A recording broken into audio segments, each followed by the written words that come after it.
জানিয়ে দেব সর্বশেষ হাতে পাওয়া গুরুত্বপূর্ণ আপডেট আন্তর্জাতিক সংবাদ। শুরুতেই থাকছে নেতানিয়াহুর বিরুদ্ধে গ্রেপ্তারি পরোয়ানা। ফিলিস্তিনিদের গাজামুখী ত্রাণবাহী গ্লোবাল ফ্রিডম ফ্লোটিলা আটকে দেবার ঘটনায় ইসরায়েলের প্রধানমন্ত্রী বেনিয়ামিন নেতানিয়াহুর বিরুদ্ধে আন্তর্জাতিক গ্রেপ্তারি পরোয়ানা জারি করেছে তুরস্ক।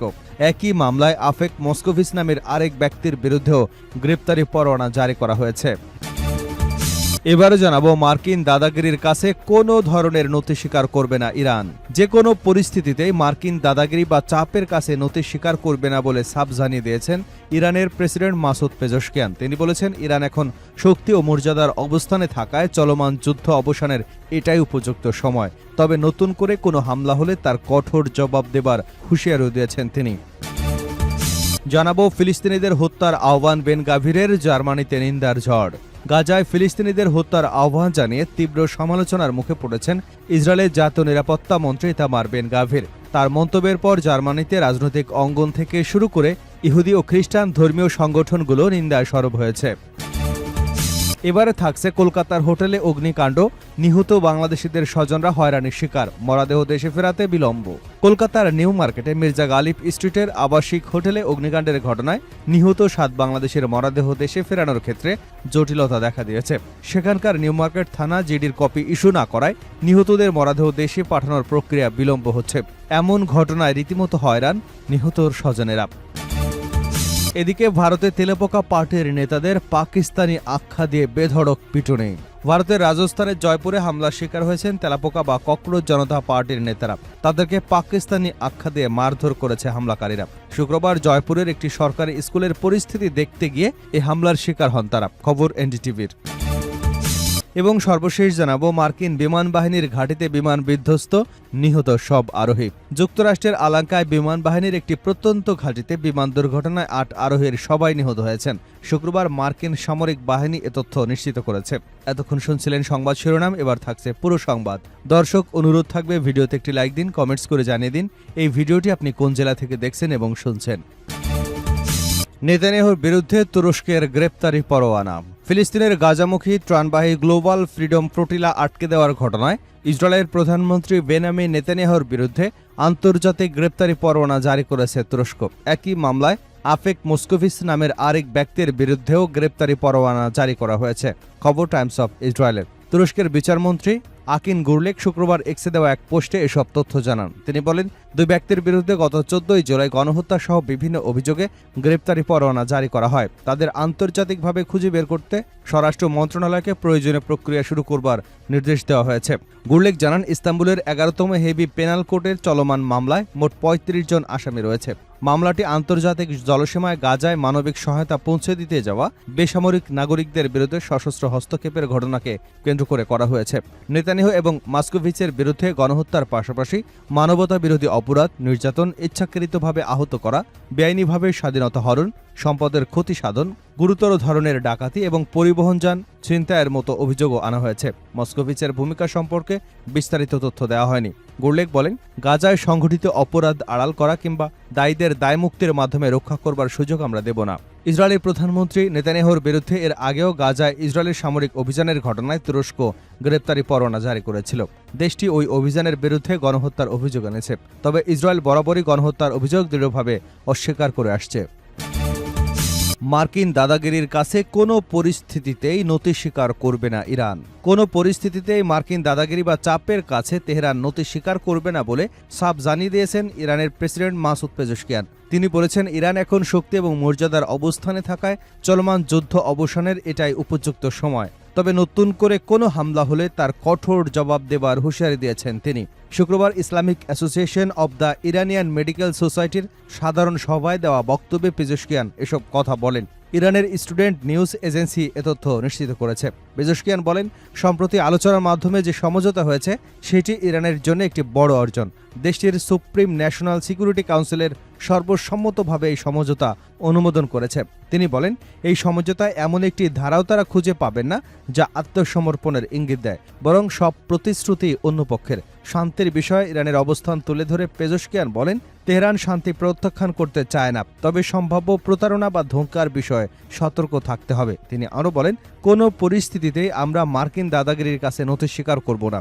শেষ নিঃশ্বাস পর্যন্ত তাদের বিরুদ্ধে দাঁড়াবো এবং তাদের কঠোর জবাব দেব। ইরানের প্রেসিডেন্ট বলেন, যুদ্ধ কোনো না কোনো সময় শেষ হতেই হবে, তাই আজই যুদ্ধ শেষ করা ভালো, কারণ আমরা শক্তি ও মর্যাদার অবস্থানে রয়েছে। তিনি বলেন, বিশ্ব এখন ইরানের বিজয় স্বীকার করেছে। যুক্তরাষ্ট্র ইরানের স্কুল, হাসপাতাল, অবকাঠামোয় হামলা চালিয়ে আন্তর্জাতিক সব নিয়ম লঙ্ঘন করেছে বলেও দাবি করেছেন তিনি। এদিকে যুদ্ধ এবং নৌ অবরোধের কারণে ইরানে মূল্যস্ফীতি এবং অর্থনৈতিক চাপ বেড়েছে বলে স্বীকার করেন পেজেশকিয়ান। যারা সংঘাতের পক্ষে অবস্থান নেন তাদেরও এর অর্থনৈতিক মূল্য মেনে নেওয়ার আহ্বান জানান তিনি বলেন, আমরা যখন যুদ্ধের স্লোগান দেই তখন এর সঙ্গে আসা কষ্ট আমাদের মেনে নিতে হবে। ফিলিস্তিনিদের হত্যার আহ্বান, বেন গাভিরের জার্মানিতে নিন্দার ঝড়। গাজায় ফিলিস্তিনিদের হত্যার আহ্বান জানিয়ে তীব্র সমালোচনার মুখে পড়েছে ইসরায়েলের জাতীয় নিরাপত্তা মন্ত্রী ইতামার বেন গাভির। তার মন্তব্যের পর জার্মানিতে রাজনৈতিক অঙ্গন থেকে শুরু করে ইহুদি ও খ্রিস্টান ধর্মীয় সংগঠনগুলো নিন্দায় সরব হয়েছে।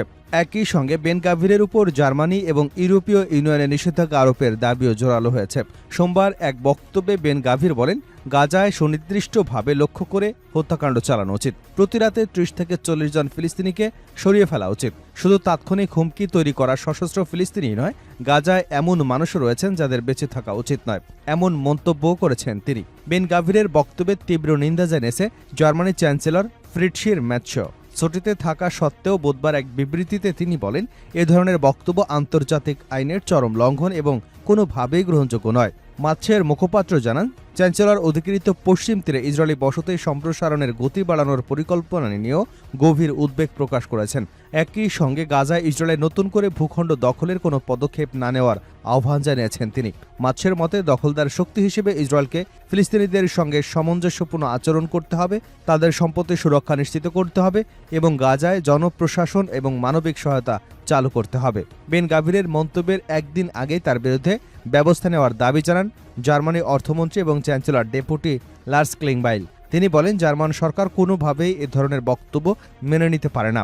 ক্লিংবাইল জানান, বেন গাভিরের ইউরোপীয় পর্যায়ে নিষেধাজ্ঞা করবার বিষয়টি গুরুত্বের সঙ্গে বিবেচনা হচ্ছে।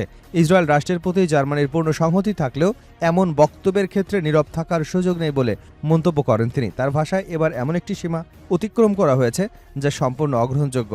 জার্মানির বিরোধী দল গ্রিন পার্টিও বেন গাভিরের বিরুদ্ধে কঠোর পদক্ষেপ নেবার দাবি জানিয়েছে। দলটির নেত্রী ফ্রান্সিসকা ব্রান্টনার জার্মান সরকারকে বেন গাভিরের জার্মানিতে প্রবেশ নিষিদ্ধ করবার আহ্বান জানিয়েছেন। একই ধরনের নিষেধাজ্ঞা ইউরোপীয় পর্যায়ে আরোপের উদ্যোগ নেওয়ার দাবি জানান তিনি। নিহত বাংলাদেশিদের স্বজনরা হয়রানির শিকার, মরদেহ দেশে ফেরাতে বিলম্ব। কলকাতার নিউ মার্কেটে মির্জা গালিব স্টেটের আবাসিক হোটেলে অগ্নিকাণ্ডের ঘটনায় নিহত ৭ বাংলাদেশের মরদেহ দেশে ফেরানোর ক্ষেত্রে জটিলতা দেখা দিয়েছে। সেখানকার নিউ মার্কেট থানা জিডির কপি ইস্যু না করায় নিহতদের মরদেহ দেশে পাঠানোর প্রক্রিয়া বিলম্ব হচ্ছে। এমন ঘটনায় রীতিমতো হয়রান নিহত স্বজনরা। শুক্রবার কলকাতাস্থ বাংলাদেশের ডেপুটি হাইকমিশনের এক সংবাদ সম্মেলনে জানানো হয়, জিডির কপি না আসায় নিহতদের মরদেহ পাঠানোর প্রক্রিয়া শুরু করতে দেরি হচ্ছে। তবে শুক্রবার বিকেলের মধ্যেই মরদেহগুলো দেশে ফেরত পাঠানোর বিষয়ে পেপার ওয়ার্ক শেষ করতে চায় কলকাতাস্থ বাংলাদেশ ডেপুটি হাইকমিশনার কর্তৃপক্ষ। আগামী শনিবারের মধ্যে মরদেহ বাংলাদেশে ফেরত পাঠানো হবে। এদিকে কলকাতার হোটেলে অগ্নিকাণ্ডে নিহত ৭ বাংলাদেশির মধ্যে ৫ জনের মরদেহ বেনাপোল সীমান্ত দিয়ে দেশে ফেরত পাঠানো হবে বলে জানা গেছে। অন্যদিকে সাতক্ষীরার বাসিন্দা SM আলিমুজ্জামানের মরদেহ বোমরা সীমান্ত দিয়ে দেশে ফেরত পাঠানো হবে। তবে সাতক্ষীরার কালীগঞ্জের বাসিন্দা রেবতী সরকারের পরিবারের ইচ্ছে অনুযায়ী তার অন্ত্যেষ্টিক্রিয়া কলকাতায় করা হতে পারে। এ বিষয়ে বাংলাদেশ ডেপুটি হাইকমিশন জানিয়েছে, রেবতী সরকারের ছেলে জানিয়েছে তার মরদেহ কলকাতাতেই সৎকার করতে আগ্রহী। আমরা তাদের জানিয়ে দিয়েছি এটার জন্য স্থানীয় কর্তৃপক্ষের অনুমতি প্রয়োজন। বিষয়টি আমরা ঢাকার পররাষ্ট্র মন্ত্রণালয়কে জানাবো, সেই অনুযায়ী পরবর্তী ব্যবস্থা নেওয়া হবে। কলকাতার হোটেলে অগ্নিকাণ্ডের ঘটনায় স্পেশাল ইনভেস্টিগেশন টিম গঠন করেছে রাজ্য সরকার। তদন্তকারীরা ইতিমধ্যেই নিহতদের পরিবারের সঙ্গে কথা বলেছেন, কিন্তু ময়না তদন্তের রিপোর্ট এবং দূতাবাসের চিঠি পাবার পর জিডির কপি ইস্যু করেনি নিউ মার্কেট থানা। কলকাতার নিউ মার্কেট এলাকায় আরও 17টি হোটেলের বিরুদ্ধে শোকজ নোটিশ জারি করেছে পশ্চিমবঙ্গের দমকল বিভাগ।